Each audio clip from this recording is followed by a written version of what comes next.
I got some free time this morning, and I really just want to talk about the power of sin and how it works. A lot of people, they seem to forget that we all have sinned. It's not that y'all have sinned and I haven't done anything wrong, or that I'm better than you all, or that I have more faith than you all. But we all have sinned, no matter what position we're in, no matter what level God allows us to reach. We all have sinned, and as long as we're in these fleshly bodies, there will be no good thing that comes from it. We will always be in a battle of fighting our flesh. And I will be so happy when more of us come into that understanding, because when you truly come into that understanding, you can't treat people the same way you treated them once before. When you realize all the sins that you've committed against God, where God should put you, where your life should be, and where He has allowed it to go, you shouldn't treat anybody any lower than you should want God to treat you, because you realize where He has brought you. And I think the world would be a lot different when we truly come under subjection and under the understanding that none of us would be where we're supposed to be if it had not been for God.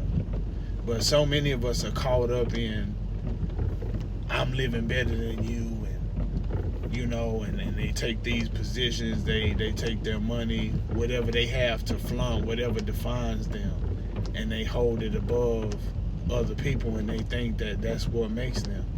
And I reiterate this so many times, and I don't know if people take it seriously or not, but one day we will have to answer to God for the lives we live, for the things we did on this earth. And nothing else is going to matter to God about what we've done on this earth other than the relationship we had with Him.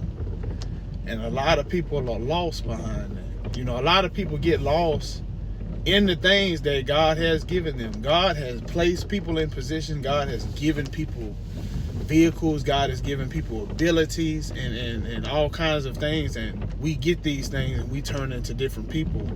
We turn away from God and we do things the way we want to do them. And that's not what God would have us to do. But like I said, when you truly come under the understanding and the realization that God didn't have to allow you to be where you are. He could have just killed you off. You could be in hell. All these different things He could allow, but He allowed you to wake up this morning. He gave you this, and that, and He allowed you to be where you are. That should change how you deal with people. You shouldn't be able to just freely and just habitually treat people the wrong way, deal with people in a way of hierarchy, as if God can't deal with you and bring you back down to another level. And unfortunately, that's what God has to do. And many times you can see many people in high places now who have tried their best to avoid God and neglect God and go away from God. And God has to allow things to happen in order for you to see who He is. He has to allow things to go bad so that you can see who it is who's been making a difference, who's actually been taking care of you while you think it's you, it's been Him the whole time.